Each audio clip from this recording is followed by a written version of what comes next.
열왕기하 19장 30절로 31절의 말씀입니다.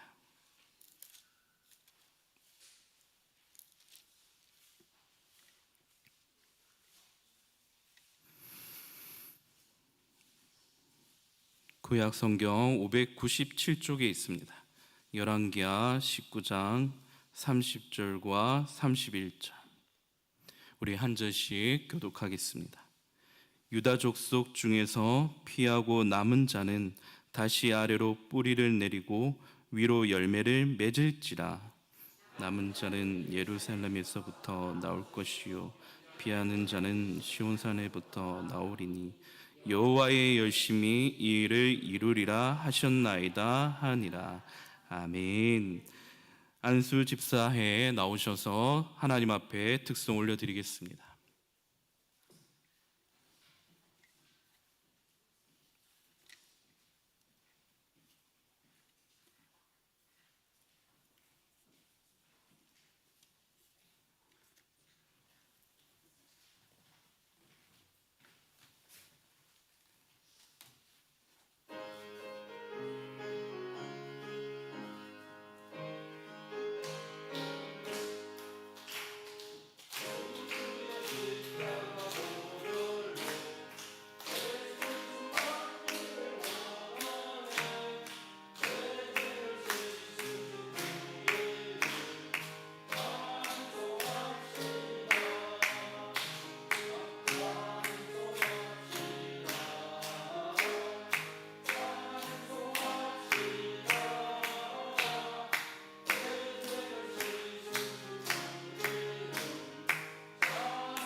우리 추석 명절 보내고 이렇게 또 예배 자리에 나오신 모든 성도님들을 환영하고 축복합니다.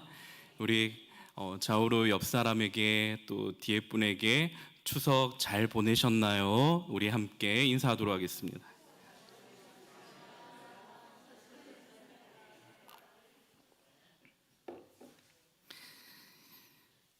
여호와의 열심이라는 제목으로 하나님 말씀 함께 나누겠습니다. 세상의 수많은 종교는 인간의 열심으로 신을 기쁘시게 해야만 복을 받는다라고 가르칩니다. 그래서 선행과 봉사에 열심을 둡니다. 수도사의 경건한 고행에 열심을 둡니다. 또 철저한 종교적 재래의식이 축복을 받는 비결이라 가르칩니다. 그러나 성경은 하나님이 어떤 분이라고 소개합니까? 하나님은 스스로 계신 분이십니다. 자존자이십니다. 하나님은 조금도 부족함이 없으신 완전하신 분이십니다. 또 하나님은 오늘 본문에 열심을 내시는 분이십니다. 하나님이 우리에게 보여주신 가장 큰 열심이 무엇인가? 바로 보이지 않는 하나님이 사람의 몸으로, 육신으로 이 땅 가운데 찾아온 것입니다. 성육신, 인카네이션. 그리고 그 하나님이 우리의 죄를 대속하시려 친히 나무 십자가에 못 박혀 죽으셨습니다. 그리고 다 이루었노라 테텔레스타이 선언하셨습니다. 그래서 복음은 내가 너를 위해서 이미 다 이루었다, 이것을 네가 믿느냐? 복음은 약속을 믿는 것입니다.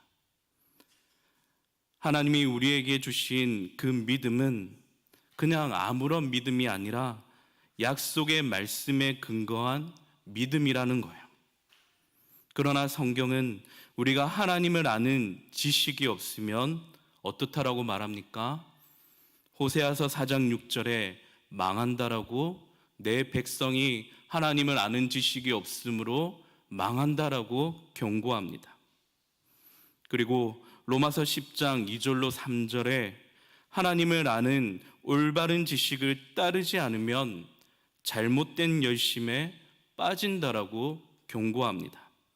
로마서 10장 2절로 3절에 내가 증언하노니 그들이 하나님께 열심히 있으나 올바른 지식을 따른 것이 아니니라.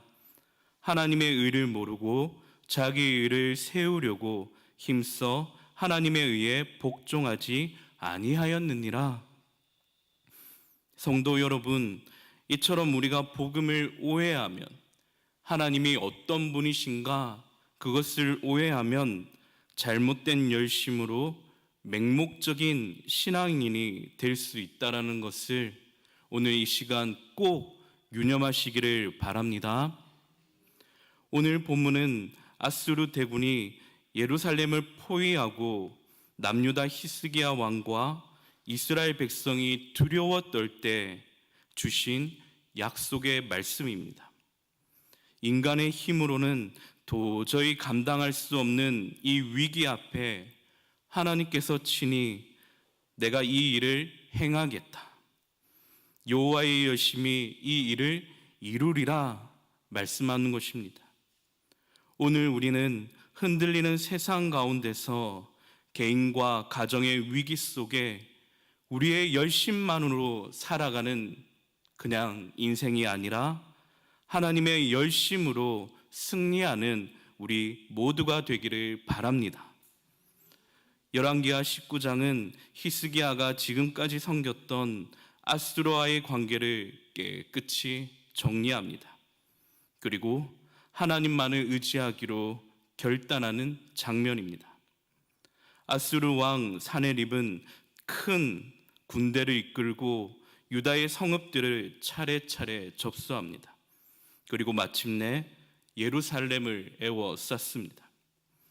그는 여호와의 이름을 능욕하고 백성들을 위협합니다.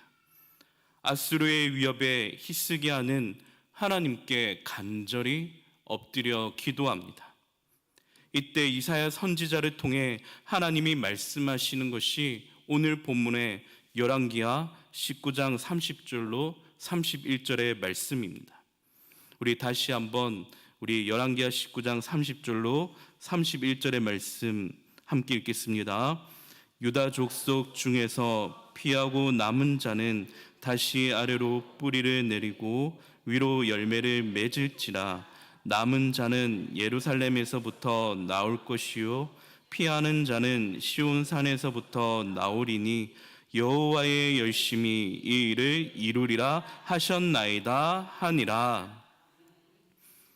하나님은 어떤 분이신가? 하나님은 사랑이십니다. 우리를 향한 놀라운 계획을 갖고 계시며 그것을 끝내 이루시는 분이십니다. 아멘이십니까? 그러나 여기까지 안다면 반쪽짜리 복음입니다. 하나님을 반만 알고 있는 것입니다. 하나님은 우리를 사랑하시기 때문에 사랑하는 자녀가 엇나가지 않도록 매를 드시는 분이십니다. 하나님은 정의롭고 공의로우시기에 하나님의 진노와 징계, 심판이 있습니다. 그래서 우리가 하나님의 속성을 말할 때 두 가지를 강조하는 것입니다. 사랑과 공의의 하나님이라고 말하는 것이죠. 이것을 알고 있는 이사야는 메시아를 이렇게 소개합니다. 이사야서 9장 7절의 말씀에 보니 그 정사와 평강의 도함이 무궁하며 또 다윗의 왕자와 그의 나라에 군림하여 그 나라를 굳게 세우고 지금 이후로 영원히 정의와 공의로 그것을 보존하실 것이라. 만군의 여호와의 열심히 이를 이루시리라. 이사야 선지자가 본 메시아가 건설할 하나님 나라는 다윗의 때처럼 하나님의 정의와 공의가 영원 무궁할 것이다. 이 모든 것이 오직 여호와의 열심으로만 성취될 것이다. 이사야 선지자는 예수님이 오시기 전 400년 전부터 이미 이처럼 하나님이 어떤 분으로 오실지를 알고 있었다라는 거예요. 하나님께서 독생자 예수님을 세상에 보내신 것은 죄악으로 매인 자들을 자유케 하기 위한 열심입니다. 죄에 빠져 고통하는 인생을 구원하시려는 하나님의 열심은 그 아들을 십자가에 내어주는 사랑에서 절정을 이룹니다. 다시 말해 독생자의 목숨을 바쳐서라도 포기할 수 없는 열심, 그것은 죄인을 구원하시려는 하나님의 사랑과 공의입니다. 그래서 저는 오늘 본문 열왕기하 19장 30절에 이 말씀에 31절의 말씀에 여호와의 열심이라는 그 주제로 두 가지를 함께 성도님들과 나누려고 합니다. 첫째, 여호와의 열심은 우리의 신분을 바꿉니다. 우리 이 시간 함께 읽지는 못했지만 이사야서 62장을 함께 찾아보기를 원합니다. 이사야서 62장.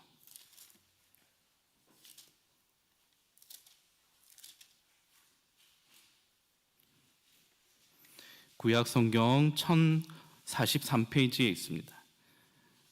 이사야서 62장. 이사야서 62장 2절의 말씀 우리 함께 읽겠습니다. 이방 나라들이 내 공의를 뭇 왕이 다 내 영광을 볼 것이요 너는 여호와의 입으로 정하실 새 이름으로 일컬음이 될 것이며. 이사야 선지자는 황폐하던 성읍이 재건되고 포로된 백성이 다시 돌아와 나라를 재건하는 것을 통해 이스라엘의 이름은 열방 가운데 크게 될 것을 약속하고 있습니다. 그런데 이사야서 62장 2절의 말씀에 보시면 이방 나라들이 내 공의를 뭇 왕이 다 내 영광을 볼 것이요 라고 말씀합니다.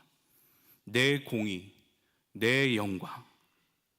하나님과 죄악으로 멀어진 우리의 신분은 원래 의로움이 전혀 없던 존재였습니다. 영광과는 거리가 멀리 떨어진 존재였습니다. 그러나 오늘 이사야 선지자를 통해 우리에게 분명하게 말씀하고 있습니다.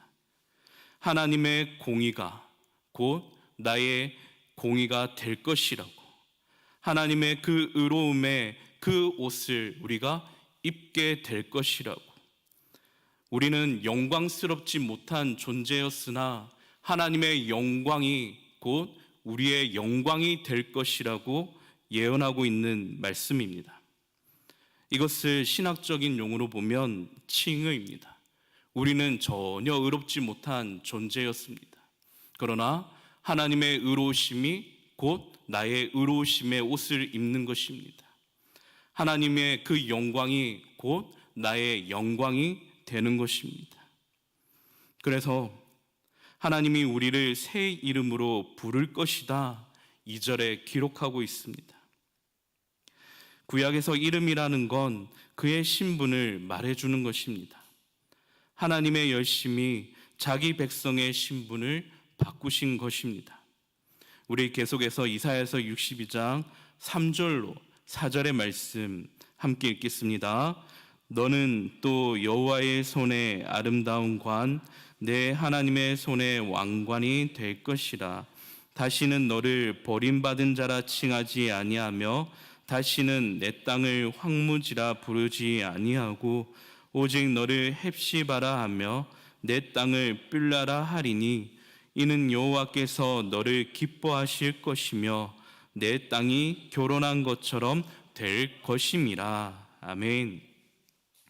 지금 우리가 함께 읽은 이사야서 62장 3절과 4절의 이 말씀은 우리가 앞서 살펴본 2절에서 새 이름으로 불려지기 이전에 이스라엘의 모습이 어떠한지를 우리에게 말씀하는 기록된 말씀입니다.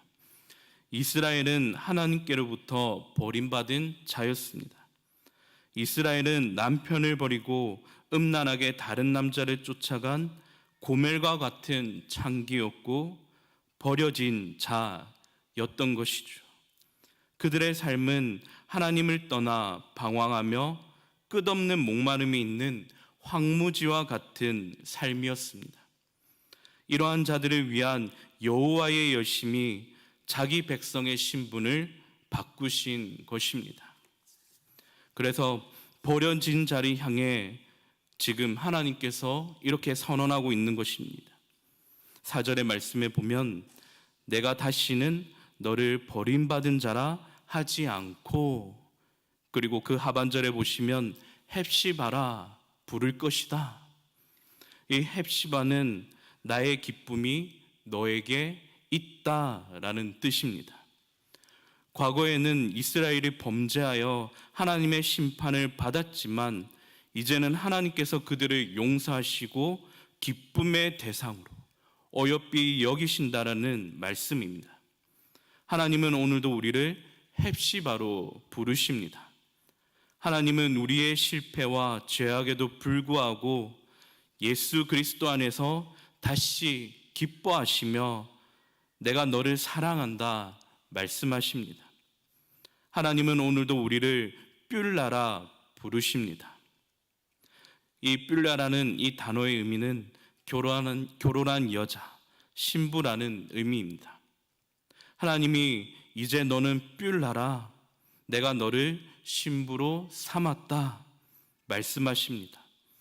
이처럼 여호와의 열심은 우리의 존재적인 신분을 바꾸는 열심입니다. 하나님과의 관계를 회복시키시는 열심입니다. 어느 중대형 교회 목회하셨던 50대 초반의 목사님이 어떠한 사유로 중간에 그만두게 되셨습니다. 잘 나갈 때는 주변에서 목회에 성공했다라고 칭찬이 자자하셨던 분이셨어요. 그러나 한순간에 나락으로 떨어지니까 주변의 지인분들과 성도님들이 모두 등을 돌리는 것입니다. 그리고 자기 자신이 비참하게 내 모습이 어떠한 모습이었는지를 보게 되었다라는 거예요. 그 목사님은 큰 낙심에 빠져 그만 목회의 실패를 맛보고 목회를 그만 접을까 생각하며 간절한 마음으로 마지막으로 기도원에서 기도하던 중에 하나님이 이 말씀을, 오늘 본문의 말씀을, 이사야서 62장의 말씀을 주셨습니다. 너는 여전히 내 기쁨이야. 나는 너를 헵시바라, 뿔라라 부른다. 그 순간 그 목사님은 눈물샘이 터졌습니다. 그리고 그 뒤로 그 목사님은 절망과 실패의 늪에서 나를 여전히 부르시고 찾으시는 하나님을 만나고 용기를 얻어 다시 목회하시게 되었다라고 전해집니다. 그래서 그 목사님은 전에는 받기만 하던 자였는데 이제는 절망과 실패에 빠진 사람들을 위로하고 돕는 자로 변화되었다라는 거예요. 이제는 아낌없이 나누고 베푸는 자가 되었다라고 그렇게 고백하는 것을 보게 되었습니다. 성도 여러분, 하나님의 기쁨은 우리의 열심으로나 성공이 아니라 하나님의 은혜로부터 나옵니다. 이 시간 이렇게 한번 고백했으면 좋겠습니다. 나는 하나님의 기쁨입니다. 하나님의 은혜이면 족합니다. 아멘. 계속해서 둘째, 여호와의 열심은 우리를 올바른 열심으로 초대합니다. 우리 이 시간 한번 따라해 보겠습니다. 올바른 지식이 올바른 열심을 만듭니다. 아멘. 올바른 지식이 올바른 열심을 만듭니다. 요한복음 17장 3절에 영생은 곧 유일하신 참 하나님과 그가 보내신 자 예수 그리스도를 아는 것이니이다. 하나님과 예수 그리스도를 아는 것이 영생이라는 이 말은 하나님을 아는 올바른 지식이 있어야 한다라는 말입니다. 이것은 단순히 지적인 차원의 지식이 아니라 경험적이고 관계적인 지식을 말씀하고 있는 것이죠.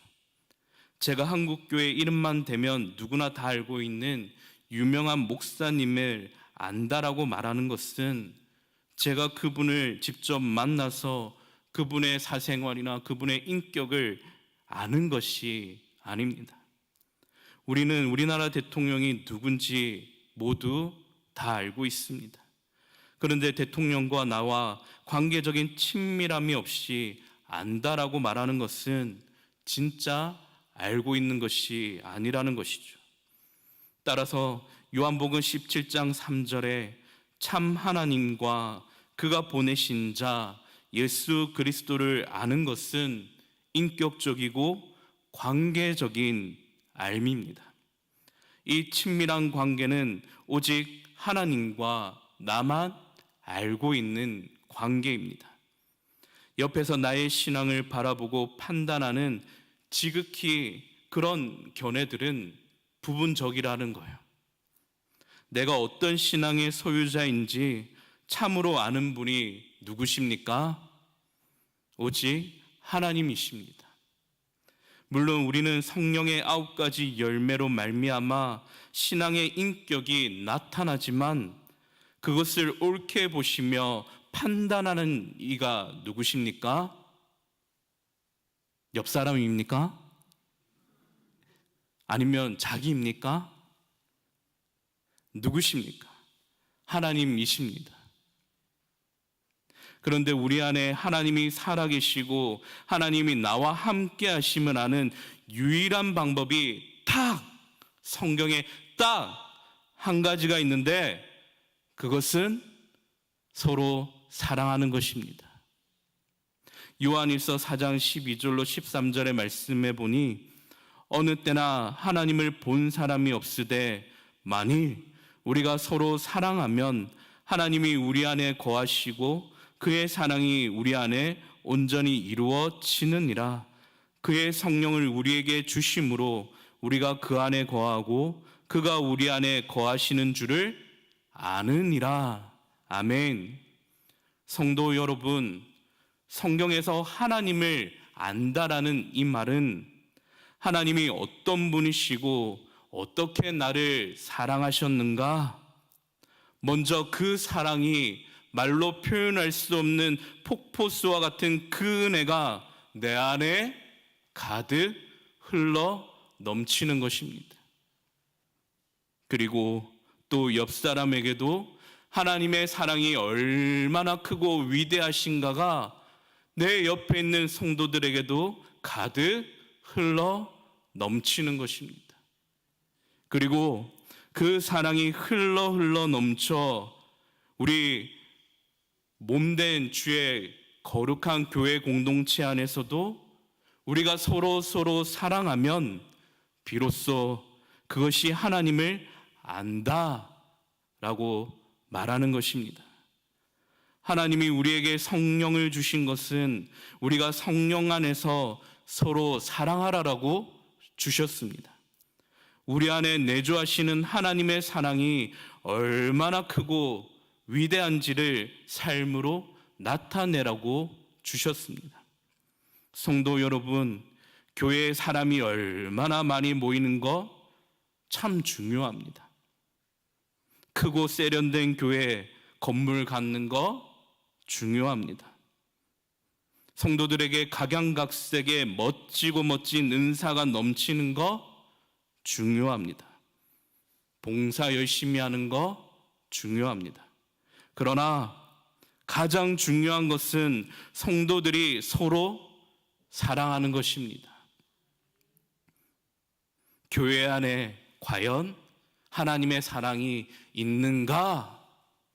성도들에게 진정으로 하나님의 사랑과 풍성한 은혜가 흘러 넘치는가? 내 옆에 성도들에게도 그 하나님의 말 못할 그 사랑과 은혜가 흘러 넘치는가? 인제 장로교회 안에 하나님의 사랑이 말로 표현할 수 없을 정도로 넘치는가? 그것이 바로 하나님을 안다라는 것입니다. 이 시간 사랑이 가장 큰 은사인 줄 믿으시길 바랍니다. 저는 우리 교회가 사랑의 은사가 넘치기를 바랍니다. 저는 우리 교회가 종교적인 열심이나 자기의로 모인 교회가 아니길 바랍니다. 하나님을 모르는 잘못된 열심으로 신앙생활하는 분 한 분도 없기를 바랍니다. 올바른 진리를 깨달아 하나님의 은혜로만, 오직 주 예수 그리스도께서 주시는, 성도에게 주시는 참된 은혜로만 신앙생활 감당하시는 우리 모두가 되었으면 좋겠습니다. 요한일서 4장 7절로 8절에 사랑하는 자들아 우리가 서로 사랑하자. 사랑은 하나님께 속한 것이니 사랑하는 자마다 하나님으로부터 나서 하나님을 알고 사랑하지 아니하는 자는 하나님을 알지 못하나니 이는 하나님은 사랑이심이라. 성도 여러분, 성경을 통해 여러분에게 말씀하시는 하나님을 깊이 만나시기를 바랍니다. 그 속에서 하나님의 크고 위대하심과 나를 얼마나 주님이 사랑하시는지를 깊이 깨닫는 우리 모두가 될 수 있기를 바랍니다. 이 시간 말씀 생각하며 함께 기도하기를 원합니다. 오늘 말씀을 통해 내 안의 열심을 다시 돌아보기를 원합니다. 나는 정말 하나님의 열심을 믿고 사는 사람인가? 아니면 여전히 내 열심으로만, 내 힘으로만 주님을 기쁘시게 하려 했던 사람인가? 주님, 나의 교만과 자기 일을 용서하여 주시옵소서. 하나님 아버지, 때로는 봉사와 사역 속에서도 주님을 향한 사랑보다 사람의 인정과 결과를 더 의식하였음을 이 시간 고백합니다. 하나님의 말씀을 읽고 깊은 영적 교제보다 인간적인 친목 도모와 자기 기쁨을 위한 형식적인 신앙생활을 하였다면 이제는 나의 열심이 아니라 여호와께서 주시는 여호와의 그 은혜로, 여호와의 열심으로 살아가는 우리 모두가 되게 주옵소서. 이 시간 우리 주여 한번 부르시며 자신을 돌아보며 말씀 생각하며 다 함께 통성으로